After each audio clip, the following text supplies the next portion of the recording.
कभी ईएमआई तो कभी लगा दी जिंदगी भर की कमाई।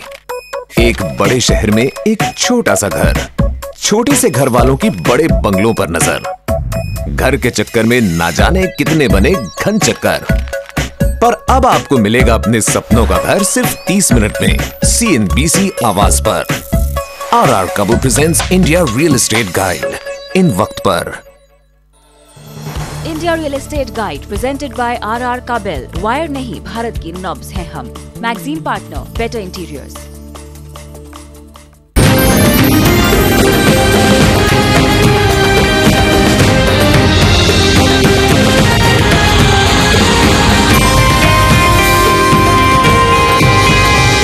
Just one reason from millions.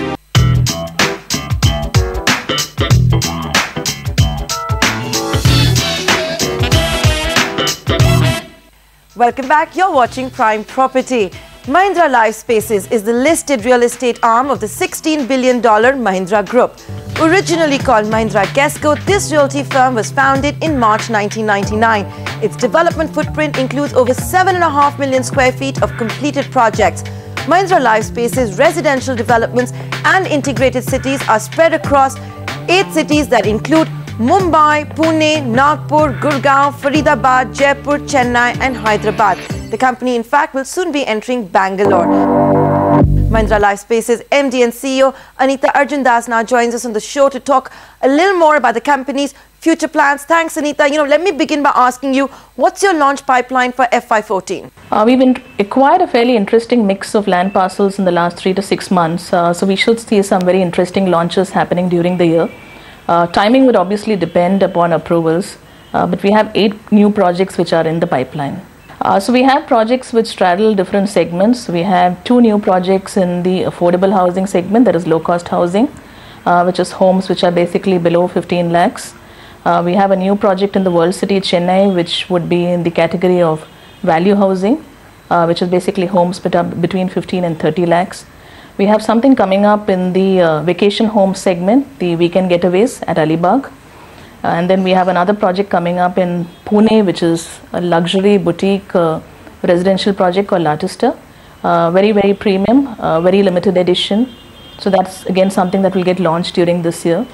And we have 3 new premium residential projects coming up in Mumbai, in Andheri, in the National Capital Region in Gurgaon, and in Bangalore and Bannerghatta Road. Okay, those are the launches. Let's talk about pricing now. Can you give me an idea at what these launches will be priced at? So if you look at the premium residential projects, which would be Bangalore, which would be the National Capital Region, which would be Mumbai, then they would be upwards of say 1.5 crores going up to about 5 crores. That would be the range of homes that will get launched in the premium segment. But if you come down to the budget housing and you come down to the second homes, then you'll see homes anywhere between say 30 lakhs going up to about 1.5 crores. Anita, tell me how your existing projects doing. Resales are always a good barometer to gauge the success of a project.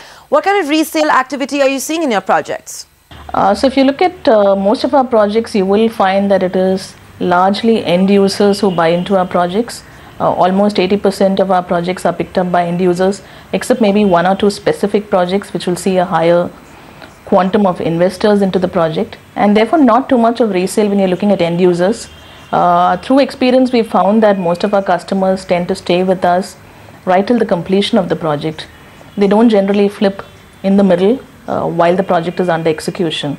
So across all our projects which are under execution today, we have customers staying on till the end because they see significant appreciation over a period of time and like to stick on to be able to get that value out of the project. Wow, all end users. So in that case, what kind of a price appreciation are you seeing in the existing projects? You typically see prices moving in the range of about 7 to 8% on an annual basis across projects. That's the level that we've been seeing. And I think it's really a question of how you launch projects. Do we put out the total project out on day 1 and sell it out on day 1, or do we launch in phases connected to construction phases so that people actually see their homes being built as they buy them, and then how do you take price up steadily over a period of time as the project gets built out so that people see value in terms of the price that they're paying over a period of time. Anita, right at the beginning of this interview, you talked about entering affordable housing. What's the logic, especially at a time when developers are once again focusing on luxury homes? Also, this is, a low margin business. We've seen many developers fail when it comes to this segment. Many have even shelved plans. I think there are two very strong reasons why we are looking at this space. One is market driven, which is the fact that you have a very large segment of the population at the bottom of the pyramid, which really has no access to housing in the form of buying their first home. A very significant segment, not really catered to for various reasons. And we think as time goes, it's going to be very important for the industry to be able to address this segment. And I think the second goes back to the very core of how we look at our business, which is about sustainable urbanization. And I think we're looking at making an impact in terms of how India urbanizes. You really cannot afford to ignore a significant part of the population in terms of meeting their housing needs. So we are quite excited about the segment. I wouldn't say it's going to be a cakewalk or it's going to be easy. Obviously, it's a space people have experimented with different levels of success. Margins are low, as you rightly said. But I think if you can get high volumes going in, if you can get quick turnarounds, then it's still worth our while in terms of being in that space. And how exactly are you defining affordable housing? I've spoken to developers in the past that even call homes costing up to 40 to 50 lakh rupees as affordable. Yeah, so I think people have very different definitions of what is affordable. But we are staying with the definition of what the Ministry of Housing and Urban Poverty Alleviation looks at, which is basically homes which are around 30 square meters to 60 square meters in size, targeting people who are typically in the 10 to 30,000 in terms of monthly family income segment. So really people who today do not have access to housing, a combination of organized sector and unorganized sector. So the access to housing finance becomes a very critical component of the way we look at affordable housing. So what we're really looking at is cities which are heavily urbanized. You look at Chennai, for example, is close to 50% in terms of urbanization levels. Mumbai again is about 50% in terms of urbanization levels. And these would be the cities of target. Really looking at very urbanized cities, very industrialized states, and looking at how we can provide housing in these markets very close to rail connectivity. I think what's going to be very important for us is how are we close to transport corridors so that people are able to commute back and forth from work. You've already mentioned Chennai. Where all are you planning to launch affordable housing? So we have two pilots, and what we're doing with the space, honestly, at this point in time is experimenting with these two pilots, seeing how it goes, and then taking a final call on our presence in the space.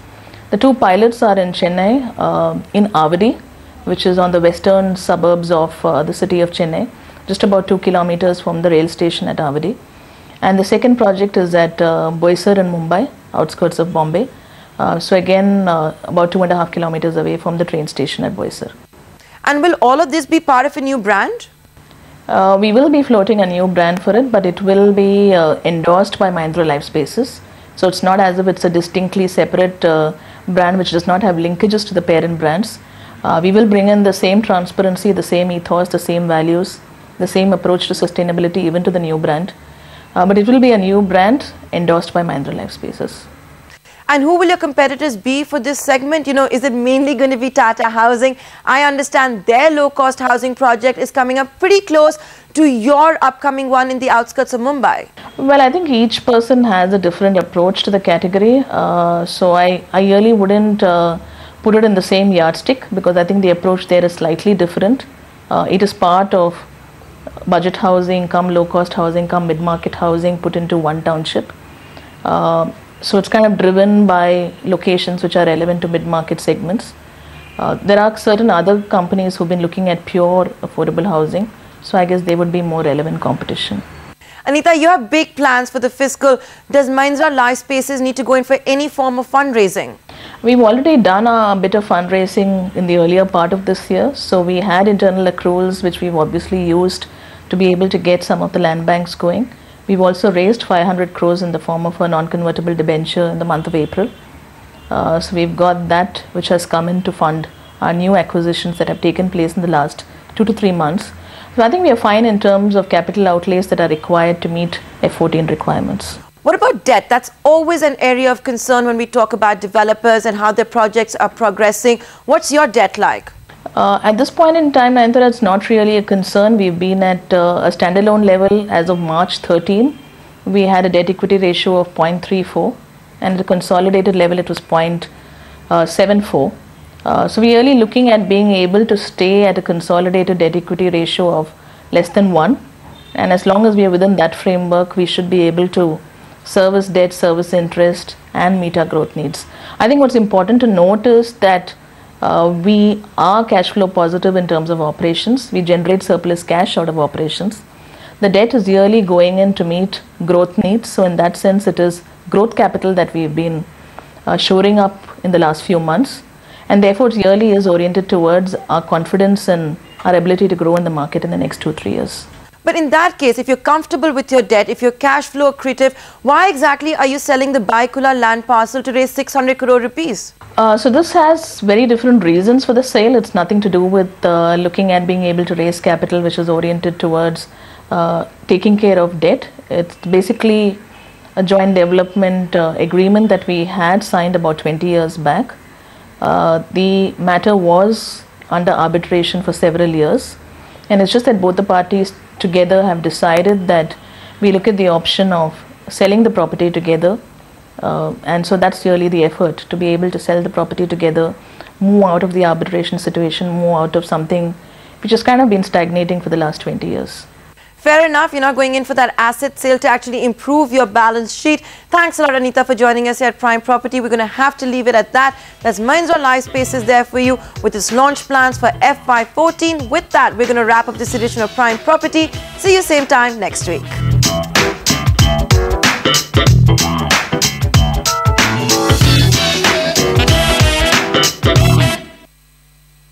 Happiness.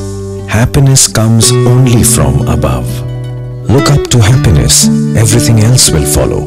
Orient.